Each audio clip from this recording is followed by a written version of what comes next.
Again, good morning. We are continuing our study of how we got the Bible. We've looked at how we got the New Testament text first, just because of the multiplicity of evidence, manuscript evidence, version evidence, and then early Christian writings. Those are kind of the three big sources for compiling a Greek edition of the New Testament. We talk about a manuscript. Manuscripts may be manuscripts typically referring to something written by hand in the original language. We don't have any original manuscripts, of course, but we have copies. Some of them are partial. Some are mostly intact, but when we talked about those big three unsealed manuscripts, that they are almost entire New Testaments, but some things missing. Sometimes you have a manuscript, the John Rylands Papyrus, that is just a fragment of a verse. And sometimes you have more or less a book or a few books, but not necessarily all. So manuscripts a lot of times are partial, but you put all those together. You use versions, and we say version, we're talking about a translation from the original into another language. Latin versions are very important. Coptic versions, which are Egyptian, and even getting into Ethiopic versions and things like that.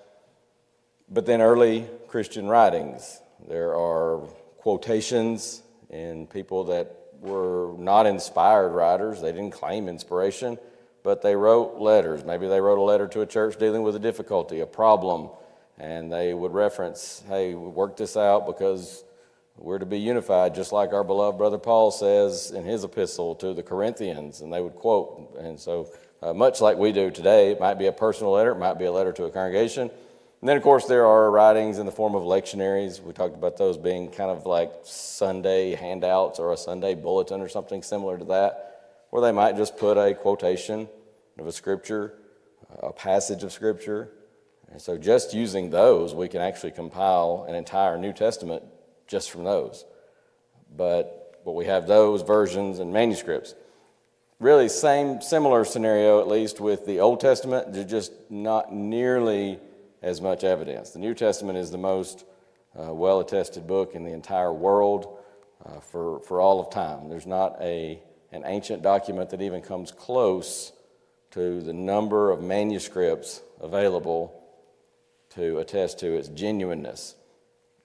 With the Old Testament, there are far less, and that kind of gets into what we talked about last week, because they tended to sort of formally retire an Old Testament manuscript. They were, of course, more ancient, that being much older, and their writing materials, and sometimes, obviously when you're writing on stone, it's a lot more durable even than like a papyrus or vellum, parchment, things like that. However, when they got to the point where they decided a manuscript needed to be retired, they didn't just set it aside or put it in clay jars, as we'll be talking about today with the Dead Sea Scrolls. They destroyed it because they didn't want it to be misused. They didn't. They had it was done out of reverence, not just this is not like I just went blank. I don't think it's in the book of Jeremiah.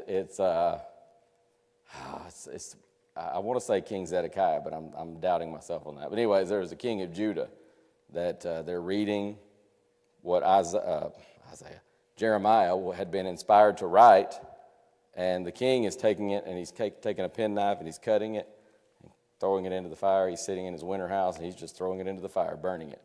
Not like that. That's not what these ancient Israelites did.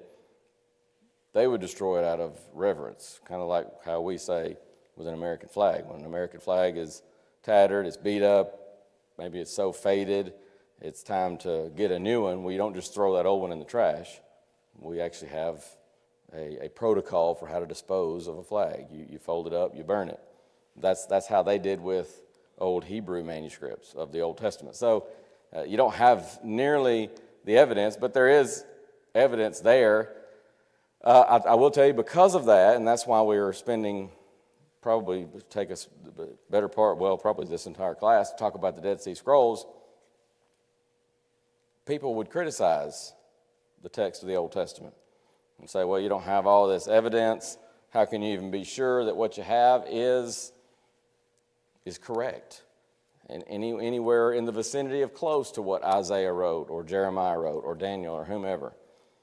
Well, the Dead Sea Scrolls help to confirm that. And in fact, I've said it several times, I'll say it again, a lot of skeptical type people, when the Dead Sea Scrolls were first discovered, and they discovered there were a lot of biblical texts in there, and they're not all biblical texts, by the way, we'll talk about that.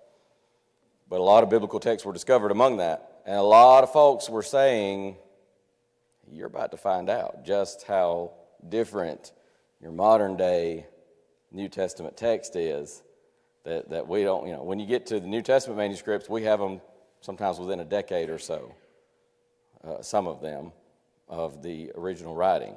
Some of them within just a few decades, some within 100 years or so. But again, no other ancient writing even comes close. Nobody quotes from the Roman historian Tacitus and says, well, we think this is what Tacitus wrote, but in all actuality, it's been copied, it's been translated a lot, and we really don't have a whole lot of confidence that this is what Tacitus actually wrote. I mean, these manuscripts are hundreds of years later. Nobody says that.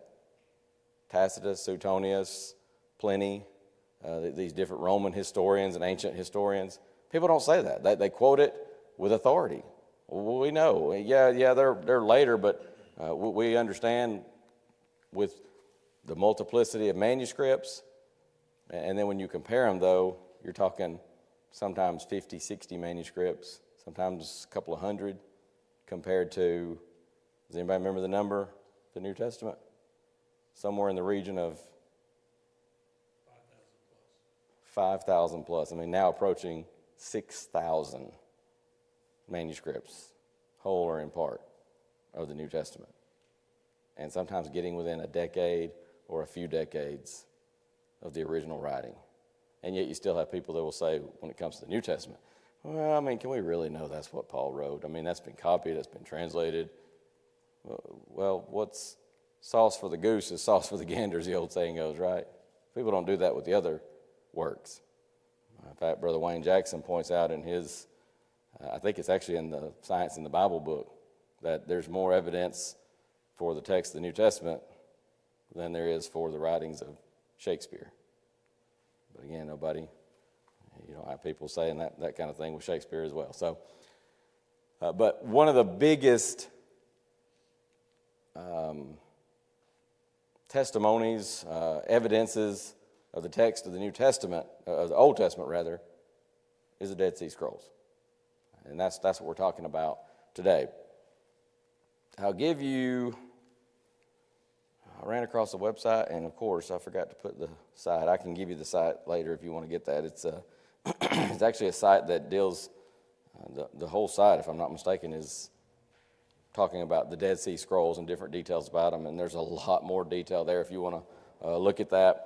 But here's the short version, and then I'll mention just a few things from what I copied from that website. So the Dead Sea Scrolls, discovered in March of 1948. This happened in some caves above the ancient community of Qumran. This is on the northwest side of the Dead Sea. There was a Bedouin shepherd. He's out looking for some of his lost sheep, comes upon a cave. And this is where I'll read some from the website. As the story goes, a shepherd of the Ta'amira tribe, if I'm pronouncing that right, I don't know. He left his flock of sheep and goats to search for a stray.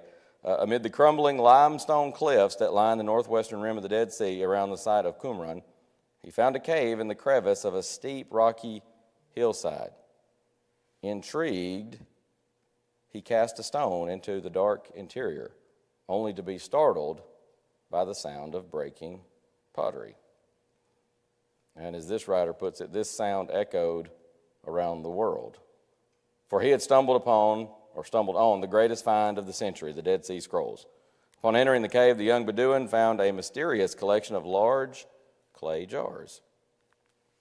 The majority were empty, and upon examining the remaining few, he found that the jars were intact, with lids still in place.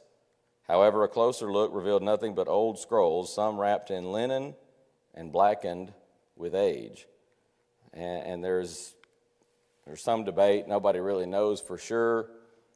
How did these scrolls come to be there? Some people think that they were placed there to be hidden. Some people think they were placed there to be stored. I think probably just from, I don't claim to be some kind of expert on the Dead Sea Scrolls, but just what little research and study I've done, to me it makes most sense that they were placed there kind of as a safekeeping. Some people think maybe they were smuggled out of Jerusalem during around AD 70 when the Roman army is coming to destroy Jerusalem, and of course eventually did destroy Jerusalem. I think probably it makes more sense that they were intentionally stored there not to be hidden or try to keep someone from destroying them necessarily. I think they probably were put there in some sense for safekeeping, but they've also discovered, the reason I say that is because they've also discovered, archaeologists have discovered, there actually was a community there at Qumran, and that there were people that lived there, and so it seems most likely that they, and some of the discoveries show that these were people that were very involved in copying documents and things like that, scribal type activities. Well, when you copy a lot of documents, okay, well, where do you store them? You're going to store them somewhere, right? I mean, sometimes we rent storage buildings and things like that, but that's probably what the caves were for. And so, yeah, in that sense, it's for safekeeping, so they're not just lying around and get destroyed on accident or something. But I don't know whether it necessarily had anything to do with the destruction of Jerusalem in AD 70. It is possible, but anyway, we don't know that for sure. But that's what he discovered. Let me go ahead and catch up here with the bullets. So he threw this stone, heard the sound of pottery breaking, found several old leather rolls with writing on them. And here's the interesting thing. He and his companions thought them to be of little value.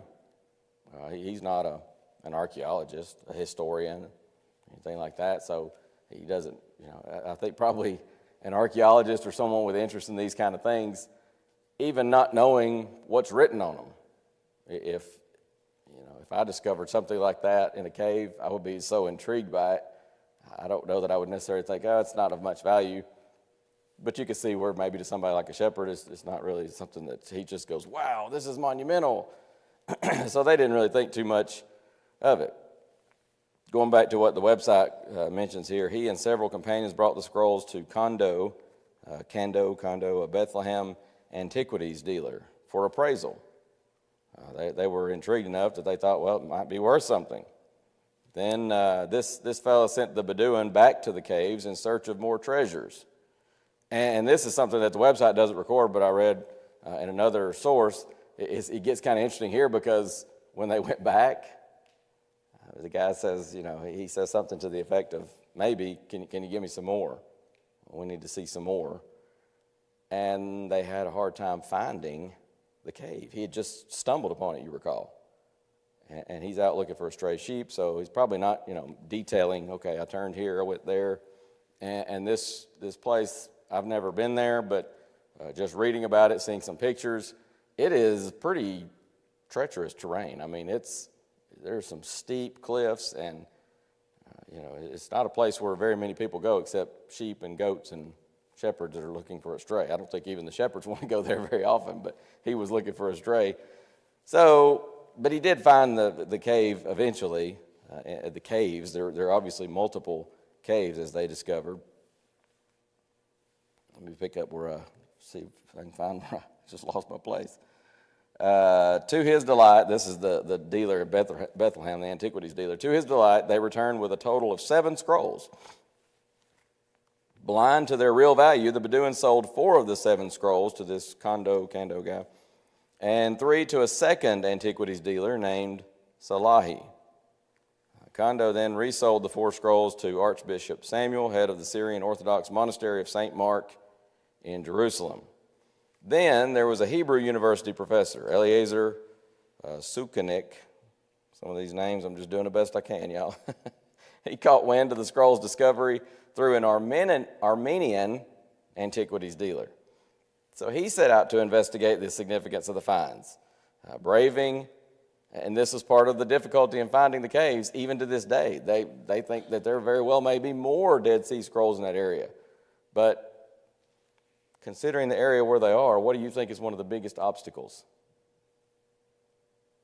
In fact, I saw a report just last night of some more goings on.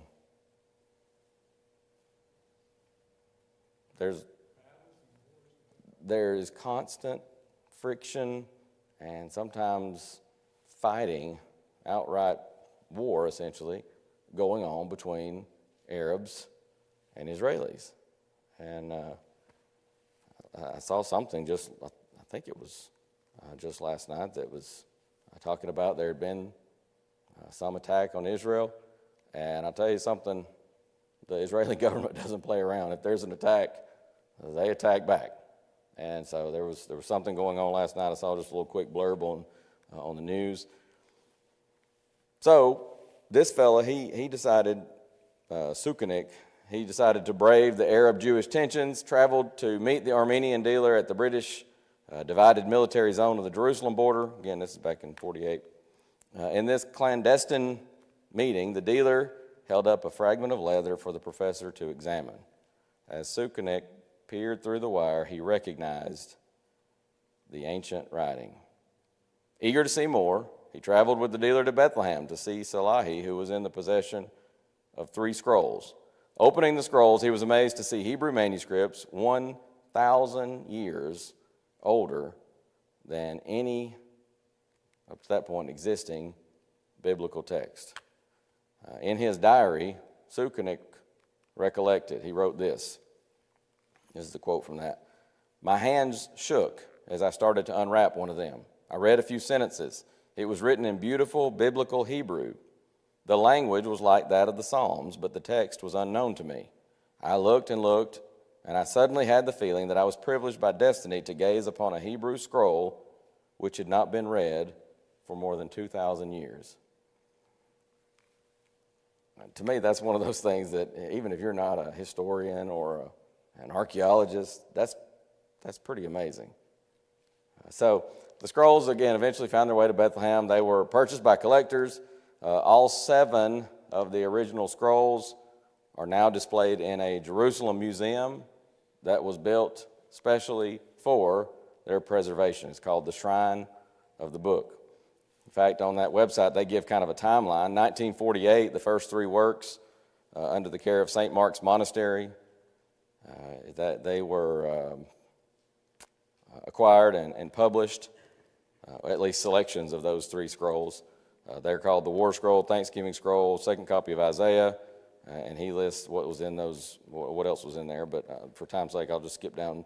So that was 1948. 1949, regional turmoil, again, Arab-Jewish tensions, leads the Syrian Archbishop Samuel, so-called Archbishop Samuel, to smuggle his precious 4 scrolls out of the country, relocating them to a Syrian church in New Jersey. In 1954, Samuel places the same 4 scrolls up for sale in a Wall Street Journal advertisement. They actually have a picture of that advertisement on the website. Yigael Yadin, son of Professor Sukenik, purchases the 4 scrolls through an American middleman on behalf of the state of Israel. This is still in 1954. Then in 55, Yadin joins the 4 scrolls with the 3 already located at the Hebrew University. And in 1965, this museum was built, the Shrine of the Book, to house those 7 scrolls. And so our question is, for our class today, what were these scrolls and why are they so important? Again, I think, to me, it seems, even if you're not an archaeologist, you're not somebody that's really into history, it's a pretty fascinating find. But how does it come into play with our study of how we got the Bible? That's what we want to know. How does it affect that? So, these original scrolls, the manuscripts were acquired by Metropolitan Mar Athanasius Yeshua Samuel of the Syrian Orthodox Monastery of St. Mark in Jerusalem. You have in that the book of Isaiah, 54 columns of text on a 24-foot long leather scroll. I would love one day just to go and see that manuscript on display. I don't know. Be interesting. I bet you could look up pictures or something to see. I don't know if it's on display like unrolled the whole 24 feet or how they do that, but I know at the Biblical History Museum, the Biblical History Center rather, down in LaGrange, they actually have a mock-up of the Isaiah scroll. And I think, trying to remember, it's kind of new, so I've only seen it like once. But I think they have it like at least the 24 feet laid out and the text on it, but obviously it's not an original. So there was the book of Isaiah. There was a manual of discipline, a rule book governing this Jewish sect responsible for producing the scrolls, presumed to be the Essenes, and you can study about them. In fact, some of you may have been, I don't know, it's been a year or two ago that we studied between the Testaments. And one of the things we talked about is when you open up your New Testament, you read about scribes, well, there were scribes in the Old Testament. You read about Pharisees, Sadducees, zealots. Simon was a zealot, you recall. And we don't really read about Essenes, but that's another group that kind of came out of that intertestamental period. And the Essenes were very, very strict. Zealots, of course, wanted to throw off all Roman restraint. They wanted to rebel against Rome, and zealots had a lot to do with why eventually Rome has enough and they come and just destroy Jerusalem. But the zealots a lot of times were stirring up national patriotism. We got to rebel against Rome.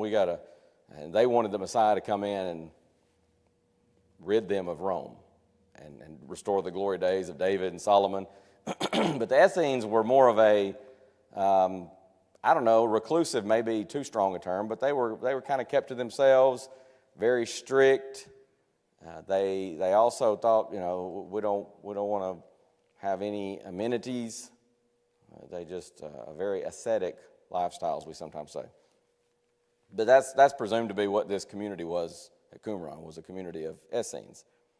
So you have this manual of discipline. Again, that would be, I guess you kind of consider that a religious work, a religious writing, but it's not scripture. It's just a manual of discipline for their little group. There was a commentary on the book of Habakkuk. So that's, again, religious writing, but not scripture. And then there was work known as the Genesis Apocryphon. The manuscripts that were acquired by this fellow we mentioned, Professor E.L. Sukenik of the Hebrew University in Jerusalem, was part of the book of Isaiah, a work that was entitled The War of the Sons of Light with the Sons of Darkness, and then a collection of Thanksgiving hymns, and that was referenced on the website as well, if you recall it. I was reading some of that. So that's kind of what was in there. Oh, sorry, I was behind on my clicks. Qumran was inhabited from the 2nd century BC to around the 1st century AD. Again, somewhere around 80, 70, probably fleeing from the Roman destruction. That region probably would have been abandoned somewhere around that time. Numerous other scrolls have been found in 10 other caves in the same region. And again, it's interesting because people think that there may very well be more scrolls there yet to be discovered, because that area is so rich with caves. And if they used, at this point, 10, well, I guess 11 if you count the original cave, there's a very real chance they used other ones to store some of these documents in those clay jars, and they just haven't been found yet. But it, again, is very precarious going over there because of the unrest and the conflict between Arabs and Israelis. But in all, over 800 scrolls and thousands of fragments have been discovered to date. Most of the scrolls concern the peculiar beliefs of this sect, the Essenes, believed to be the Essenes. But many others contain the text of fragmentary, sometimes substantial portions of almost every book of the Old Testament. There is one exception, interestingly. Does anybody recall what that is? Esther. For whatever reason, there's nothing from the book of Esther there. But at least fragments, portions of every other book of the Old Testament, sometimes substantial, as with Isaiah. There's a lot of material. This was as of Lightfoot's. Now I'm getting ahead of myself. It's hard to see that screen back there. As of Lightfoot's third edition, Neil Lightfoot's How We Got the Bible book, as of the third edition, which I think, I'm trying to recall publication date, it's 03 or 06 maybe. You got that copy with you, Mark? Yeah, I think it's 2003. As of the publishing of that third edition, there were some that were still awaiting publication or evaluation, some awaiting both publication and evaluation. 2003. Yeah, he passed in 2012. But some of them, it takes some time. They want to verify that it is genuine, that it is part of that same group. They've even used, I think it's, I read, sometimes you go down the rabbit hole, when you're studying for something. Sister Gail, you know what I'm talking about. She has the same problem. We've talked about this before. Sometimes you go down the rabbit hole, and I did some with study of the Dead Sea Scrolls, because they've actually used, I think it's plant DNA, and not plant DNA, because this is not papyrus. This will be animal DNA, looking at some of the parchment, and discovered that some of them that they thought were, there's a piece over here, and it's the same book, and these go together. They realized when they did some DNA study, this piece is from a different animal, different time than this one. So they don't go together. They just happen to be the same book. So anyway, some of them are awaiting. It takes some time to evaluate. And then once they evaluate it, there needs to be publication. Of course, there has to be peer review and all that. So it takes time. And I suspect there's probably still some that is awaiting publication and or evaluation. But altogether, you have about 200 Old Testament sections. Many of them no more than fragments. There are 36 manuscripts from the Psalms, 29 from Deuteronomy, 21 from Isaiah, 17 from Exodus, 15 from Genesis, and so on. But among those many Qumran texts, biblical texts, several stand out. And there are some documents in those jars that were just completely secular. They were just dealings with their everyday life, like a receipt, a transaction. Here's an account, here's something that was purchased, you owe, and maybe later on it's marked as paid or something like that. So some of them were just secular, but among the biblical texts, several of them stand out. One is, of course, and you probably have heard of it, and this is the one I mentioned that there's a replica at the Biblical History Center, the Great Isaiah Scroll. This is dated somewhere around 100 BC. It's a complete copy except for just a few breaks.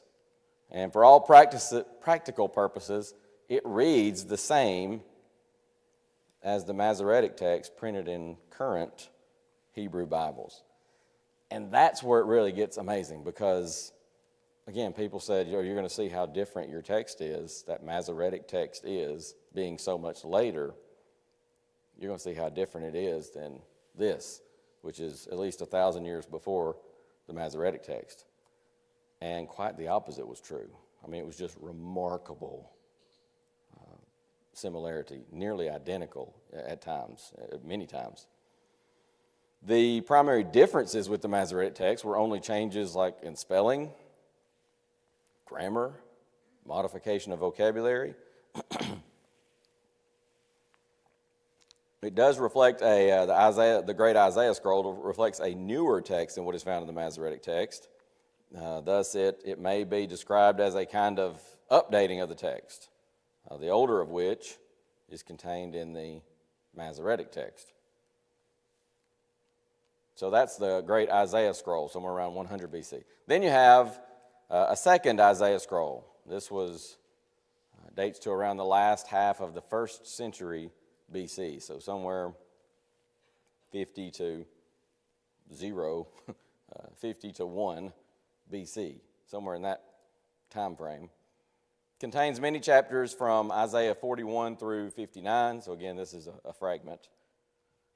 But once again, remarkable agreement with the Masoretic text. Remarkable agreement. Both Isaiah scrolls offer evidence that the Masoretic text existed in pre-Christian times.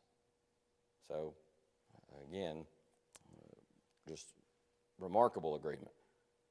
And this is the sensational part about the Dead Sea Scrolls, because they are 1,000 years earlier than our oldest previous Hebrew manuscripts. And so I think I said a while ago the Masoretic scripts were newer. They're older. But the Dead Sea Scrolls are 1,000 years earlier than our oldest previous Hebrew manuscripts. And that is just, again, it's nothing short of amazing. And so, again, it confirms the text, the genuineness, the accuracy of the text. So you have those two Isaiah scrolls, then you have an Exodus scroll dated around early part of the 2nd century BC. This will be the 100s BC, of course. Written in an old Hebrew script, we sometimes refer to as Paleo-Hebrew. 40 columns remain of an original 57 that were there. It reflects readings that are more like the Samaritan Pentateuch and the Greek Septuagint, sometimes referred to as the LXX, of course, the Roman numeral for 70 translators. We've talked about that before. That's another intertestamental period thing because it happened during that time. But that's the Exodus scroll. Then there are 2 Samuel scrolls, 4Q Sam for Samuel, A, dated from the 1st century BC. This is fragments of about 10% of 1st and 2nd Samuel. Again, remember they were originally just Samuel, but they were split up for space and make it easier to carry around because ancient writing materials, longer books, it was easier to split them into 2.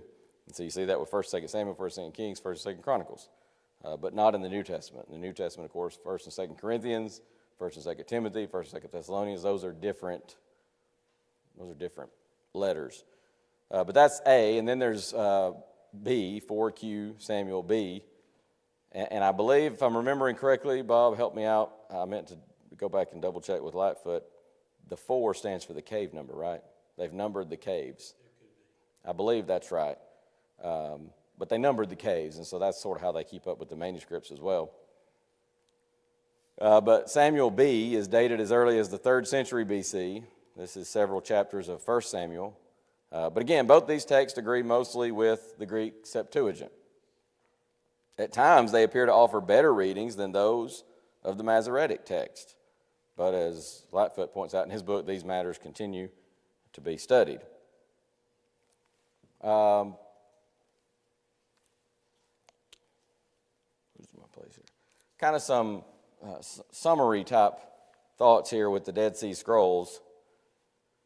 The differences among the scrolls are not surprising, such as the Old Testament quotations that are found in the New Testament. Some come from the Hebrew text, and this is, I don't know why trying to figure out.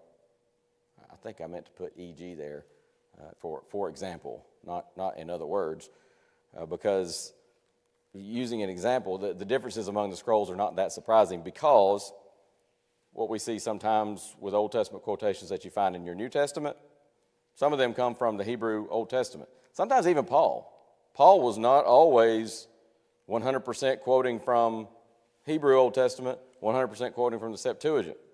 He would quote from either, and then sometimes he would quote from, he would sort of almost paraphrase, right? We do that. We'll sometimes say, just like Joshua says in Joshua 24:15, you've got to choose who you're going to serve. And Joshua says, my house and I, we're going to serve the Lord. Well, is that what Joshua 24:15 says? It is, essentially, right? But if I'm quoting it, then I would quote it differently. And I would say, choose you this day whom you will serve. As for me and my house, we will serve the Lord. But even then, I'm quoting from the King James Version. It'd be slightly different in the New King James, slightly different in the ESV, and so on. So you see that in the New Testament. So quotations are sometimes from the Hebrew Old Testament, sometimes they're from the Septuagint, sometimes there are variations of the Hebrew Old Testament, and sometimes it's just sort of giving you the sense. The differences among these Dead Sea Scrolls are mainly differences in spelling or other minor differences that don't affect the overall message of the text. And I'll give you a couple of examples of those in just a moment. The vast majority of these manuscripts that were found near the vast majority of these manuscripts were found near the Dead Sea, and even in the Judean desert. I mean, the vast majority agree with the Masoretic text, right? For example, comparing the great Isaiah scrolls, Isaiah 6, with our current Hebrew text, which is the Masoretic text, it reveals only 3 variants of note. And this is what I mentioned there, was how slight these differences are. In fact, just turn to Isaiah 6 and let's look at this, because you'll see here we'll have what's based primarily off the Masoretic text. Isaiah chapter 6.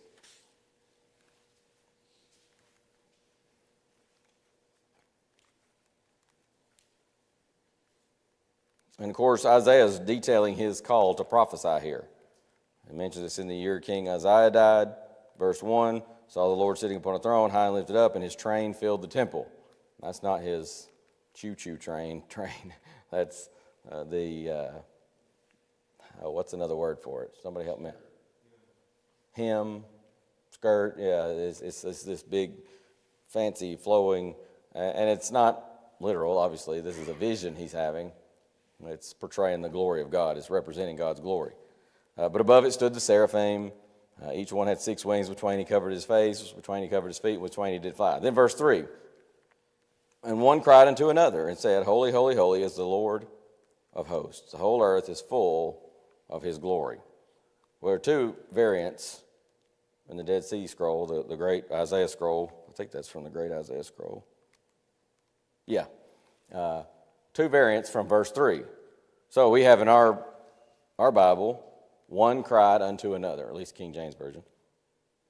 Well, the Dead Sea Scrolls has it as they were calling. There's your variant. It's the same thing, right? And so you see how similar they are. Also in verse 3, what are they crying one to another?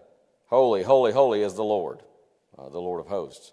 Well, in the great Isaiah scroll, it simply has holy, holy is the Lord of hosts. Again, you see how similar that is. Then you drop down, he goes on and talks about the post of the door moved to the voice of him that cried. The house was filled with smoke. Isaiah, he realizes he's in the presence of God. He says, Woe is me! I am undone, because I'm a man of unclean lips, and I dwell in the midst of a people of unclean lips, for mine eyes have seen the King, the Lord of hosts. Then flew one of the seraphim unto me, having a live coal in his hand, which he had taken with the tongs from off the altar.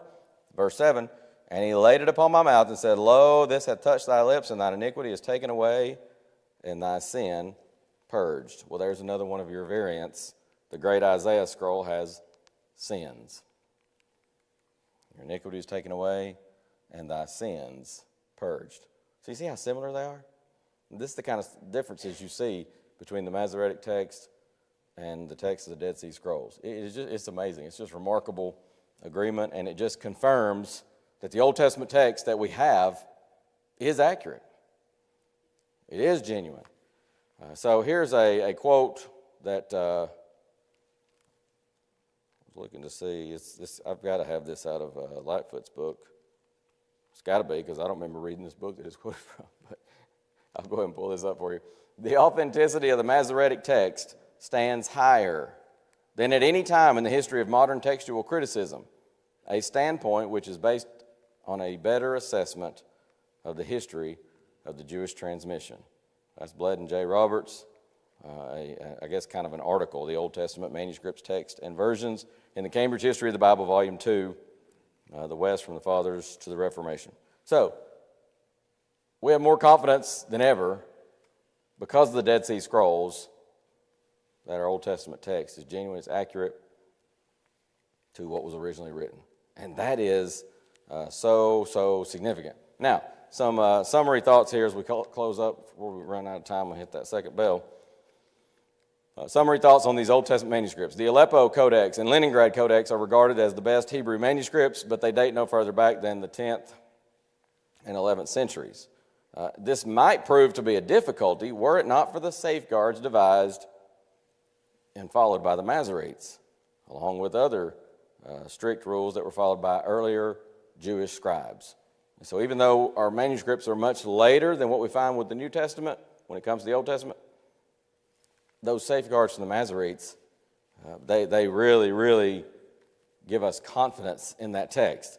The Masoretic scribes were so important in the transmission of the text that our modern Hebrew text is generally referred to as the Masoretic text.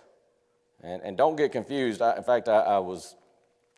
said this before. I think I corrected it, but I know I have said before, like in your New King James, if you have a lot of footnotes where it'll note textual differences and variations and things like that, sometimes you'll see MT.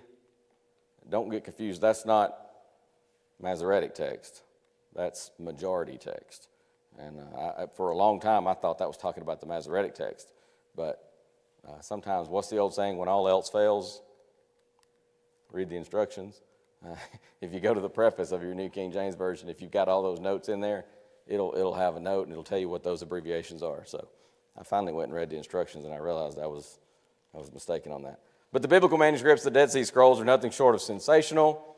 The two Isaiah scrolls and many others verify that the Old Testament text was well preserved and accurately handed down to us. And so, again, it's just amazing how these Dead Sea Scrolls confirmed our text. Now, let me see if I can find what I'm looking for here before the bell rings. Any questions or comments on what we've talked about thus far? We're about to get into the really good stuff, and that's what I was looking for. I was trying to remember my exact order. We'll talk about, there it is. I knew there was something I was forgetting. So, where we go from here? God willing, next week, we'll talk about some ancient versions with regard to the text of the Old Testament. We'll hit those quickly. But again, those come into play with how we got our Old Testament text, how we got that Hebrew text. And then we get into the really, and may be able to get into it next week, we get into the really exciting part of the study and the question that so many people, when you study this, have. They want to know, well, how did we get the text from which we're translating the New Testament into English? How did we get that? Well, we've talked about that already.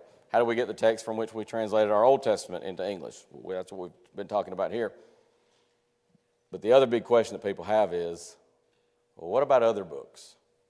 Are there lost books of the Bible? Are there books that just got lost and now they've been found and they should have been in the Bible all along? Are there extra books in our Bible that don't belong? When we talk about those matters, we're talking about canon of Scripture. So after we talk about Old Testament versions, we'll talk about the Old Testament canon.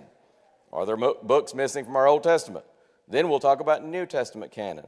Are there books missing from the New Testament? We'll talk about those apocryphal books. Sometimes we talk about the books called the Apocrypha. Why are they in, say, like a Catholic Bible, but they're not in others? Do they belong? Should they be in there or should they not? Well, they shouldn't be, but why? How do we know that? And that's what we'll talk about with that. And then we'll kind of close out our study, and this will be a few weeks down the way, with a look at kind of the progression of the Bible from the King James and even a few before that on down to modern translations today. So that's kind of a map of where we're headed in our study. I appreciate y'all's time and attention. Dead Sea Scrolls, monumental discovery, helps us understand our text, our Hebrew text that we base our Old Testament translation off of is in fact genuine, it's accurate, and we can have confidence in that. Thank y'all very much. We'll have a short break before our worship.